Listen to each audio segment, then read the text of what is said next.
Este va a ser nuestro segundo ejercicio. Ustedes lo pueden pausar tranquilamente, ¿no? Pero vamos a hacer este ejercicio que es de corrección de factor de potencia. Entonces, para la resolución, inmediatamente, ¿no? Con los datos, lo primero que voy a hacer es saber qué resistencia o qué impedancia va a tener mi línea de transmisión. En este caso, me da valores en función de la longitud, ¿no? Me dice que la línea va a tener 2.1 ohmios más 2.5 milihenrios por cada kilómetro, ¿no?, que tenga la línea. Y nuestra línea tiene una distancia de 1.5 kilómetros. Entonces utilizamos esos valores para calcular ambos parámetros, ¿no?, tanto de la resistencia total de la línea y de la inductancia total de la línea. En este caso sería para la resistencia, básicamente sería la resistividad en función de la longitud, ¿verdad? Lo que nos acaba de brindar. Bueno, el dato que nos acaba de brindar, la resistencia por la resistencia por unidad de longitud me dice 2.1 ohmios por cada kilómetro. Entonces, lo multiplico por los 1.5 kilómetros que tiene mi línea, ¿verdad? Y inmediatamente obtengo lo que es 3.15 ohmios. Lo mismo para la inductancia, ¿no? 2.5 milihenrios por 1.5, 3.75 milihenrios. Ahora bien, para resolver cualquier circuito en corriente alterna donde tenemos una determinada frecuencia, conviene ya trabajar, ¿no?, expresándolo todo en función de la frecuencia. Por lo tanto, calculamos lo que es la reactancia. La reactancia, recordemos que es igual a omega por L, ¿no? Y recordemos que omega es 2pi por la frecuencia. En este caso la frecuencia es 50 Hz o hercios, ¿no? Cualquiera de las, no sé cómo querrán llamarlo, pero hercios, ¿no? 50 hercios. Entonces reemplazamos 2pi por 50 por 3.75 por 10 a la menos 3, que es el valor de la inductancia L, ¿no? Esto nos va a dar una reactancia de 1.178 ohmios, ¿no? Simplemente hemos calculado el módulo de la reactancia. Ahora, cuando queramos saber la impedancia total de la línea, tenemos que agarrar esa resistencia y esa inductancia, ¿no? Esas dos van a estar juntas siempre. Cuando se trata de una línea eléctrica, siempre tenemos estos dos fenómenos, ¿no? Uno que nos va a representar en corriente alterna, ¿no? Siempre vamos a tener la resistencia que corresponde al cobre y otro va a ser la inductancia. Y la inductancia, que en este caso si es en función de la frecuencia, va a estar con reactancia inductiva. Bueno, si bien la resistencia es propia del material cobre, ¿a qué viene o de dónde sale la reactancia? La reactancia simplemente sale del campo, en este caso el campo magnético, ¿no?, que produce un conductor alrededor de su superficie. Bien, entonces ya tenemos lo que es básicamente la impedancia de esta línea, ¿no? Su resistencia, que es 3.15, más su reactancia inductiva, porque es una inductancia, ¿no? Es L. Entonces sabemos que L es más J, ¿no? Más J 1.178. Bueno, inmediatamente después ya tenemos el dato bueno, ya tenemos la impedancia de la línea, pasemos a hacer un esquema eléctrico, ¿no? Un esquema eléctrico. Entonces, este sería mi esquema eléctrico. Según el enunciado, tengo una carga, ¿verdad? Tengo una carga, esta carga, donde tengo los datos de potencia, ¿no? ¿Cuánto consume la carga? 40 kilovatios. Su factor de potencia me dice que es 0.73 negativo, ¿no? Ese negativo es retraso, ¿no? Es un factor de potencia en retraso. Ya sabemos lo que conlleva un factor de potencia en retraso. Quiere decir que su triángulo de potencias es hacia abajo, no es parte inductiva. Entonces, inmediatamente ya me imagino ese triángulo de potencias, ¿no? Después, el voltaje me dice que es 500 voltios RMS. Ese RMS significa que este valor de 500 es un valor eficaz, ¿no? Por lo tanto, cuando hablamos de potencias, les he dicho, ¿no? Para manejar potencias siempre manejen valores eficaces tanto de voltaje y de corriente. Como este es un valor eficaz, no hay que hacer nada, mantenemos el valor de 500, ¿no?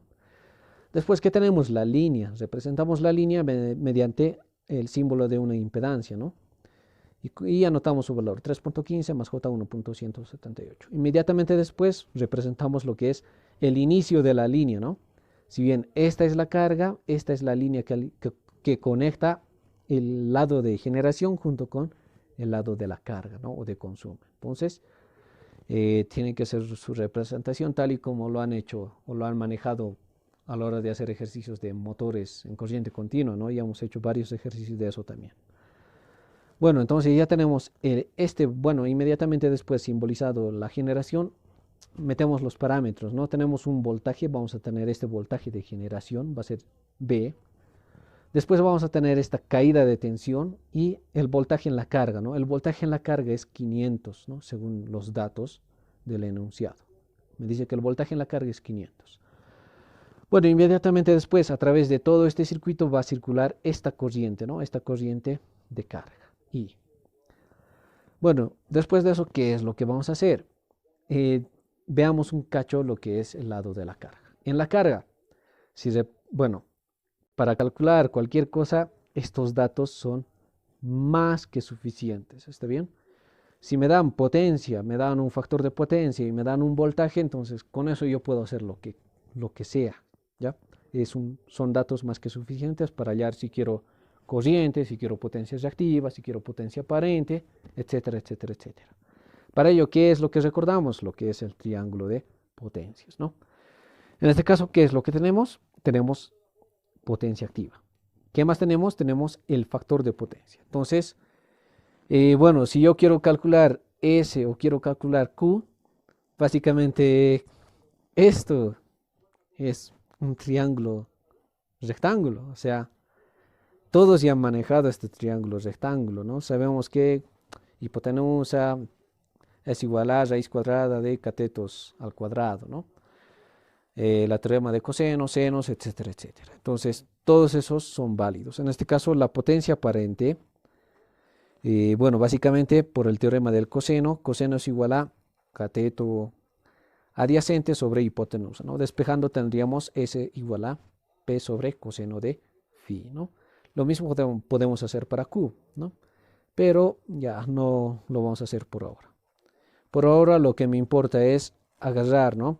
¿Cuánto es el ángulo phi? Entonces, el ángulo phi tenemos simplemente el factor de potencia, pero recordemos que el factor de potencia es igual a el coseno, ¿no? El coseno de phi.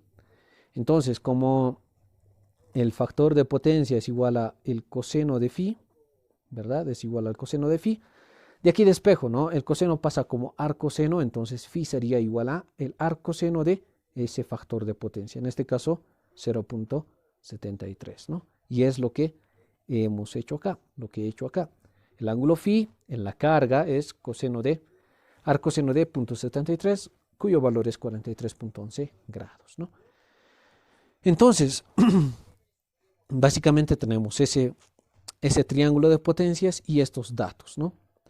Entonces, ¿qué es lo que primero tengo que hacer acá? Según lo que me pide. El inciso A me pide el voltaje en la alimentación, ¿no? O en el lado de generación, es decir, calcular este voltaje de acá.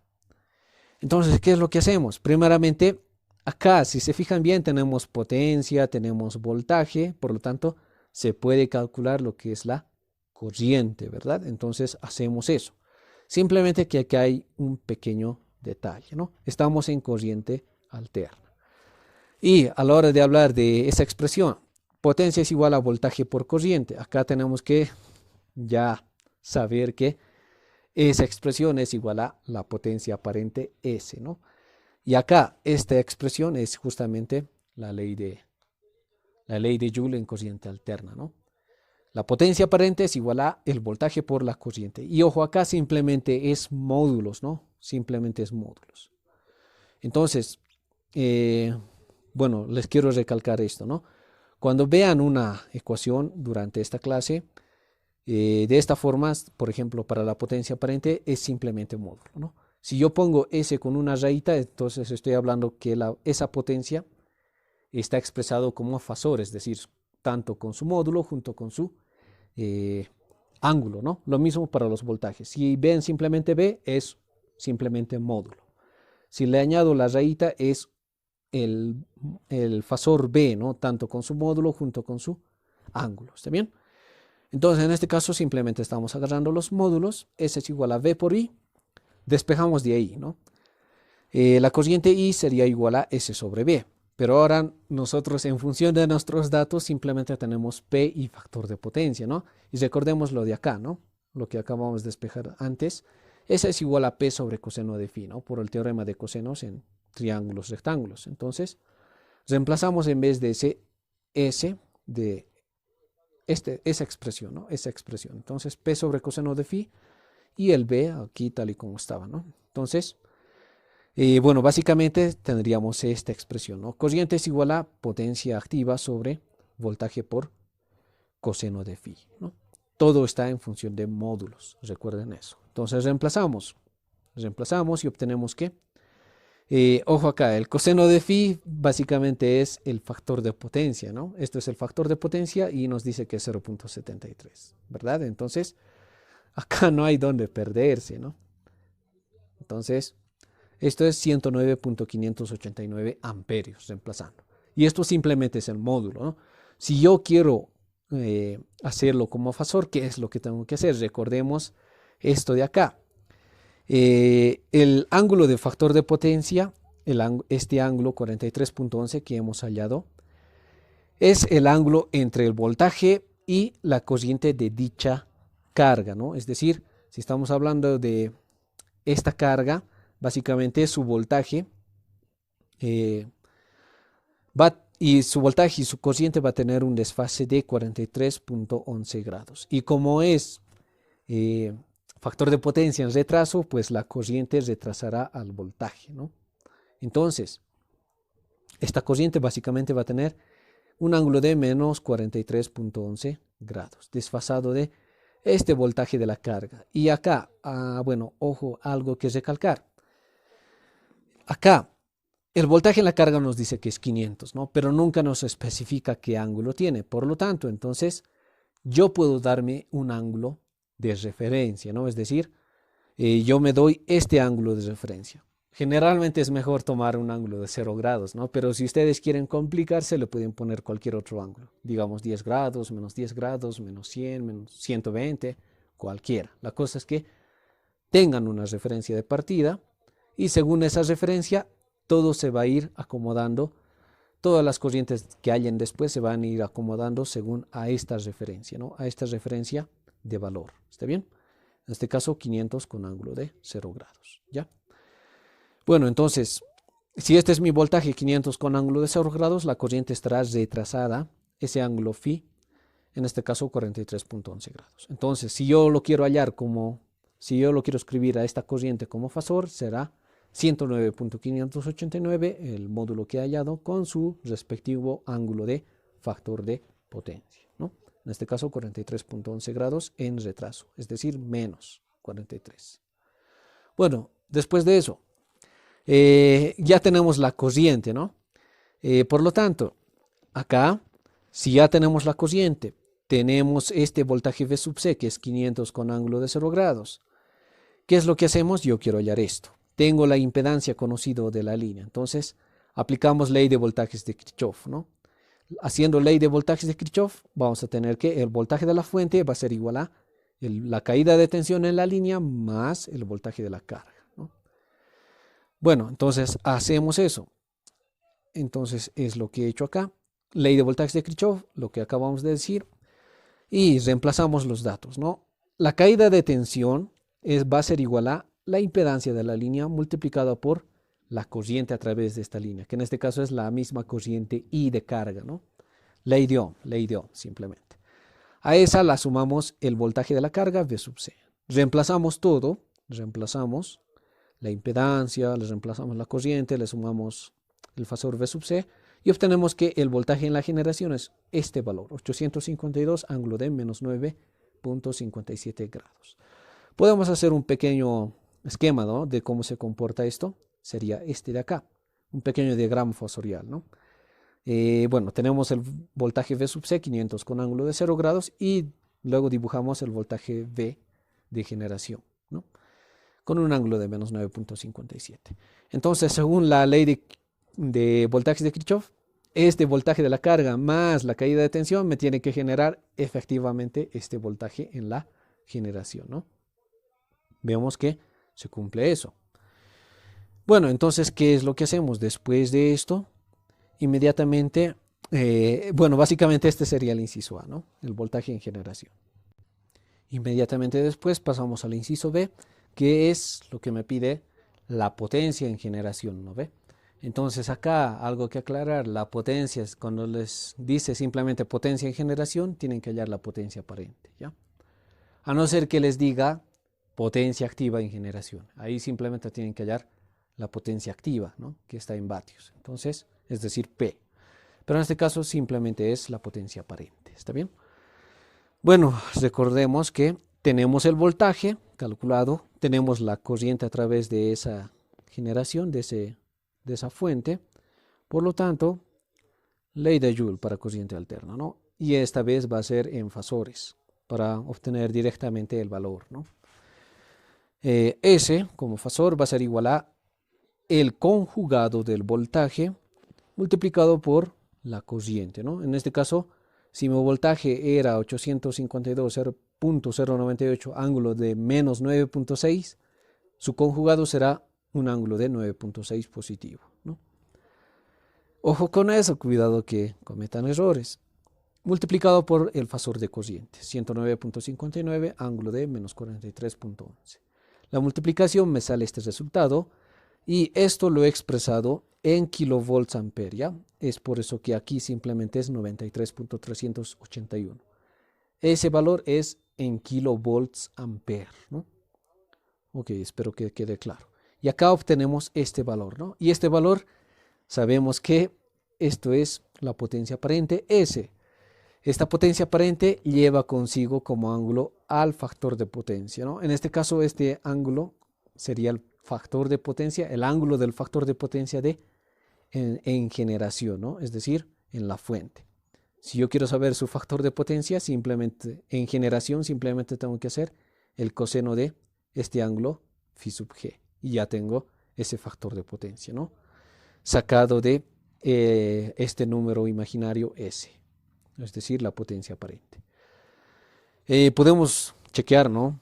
Un cachito como triángulo de potencias a este valor de potencia aparente. Esto está expresado en, bueno, esto de acá está en coordenadas polares y esto de acá está expresado, es el mismo número, pero expresado en coordenadas rectangulares. Y de acá ya tenemos una mejor idea, ¿no? ¿Cómo está el triángulo? Acá está. La parte real 77.86 y la parte imaginaria acá está negativa 51.554, ¿no?